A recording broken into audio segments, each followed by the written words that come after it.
कृती करणे, पोहे करणे, पोहे निवडणे व चालणे, पोहे भिजवणे,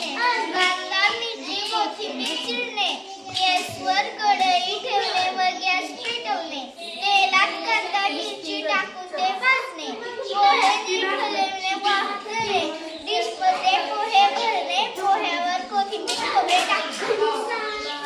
ओके. कृती करणे, चहा करणे, पातेल्यात पाणी घेतले, गॅस पेटवला, पातेले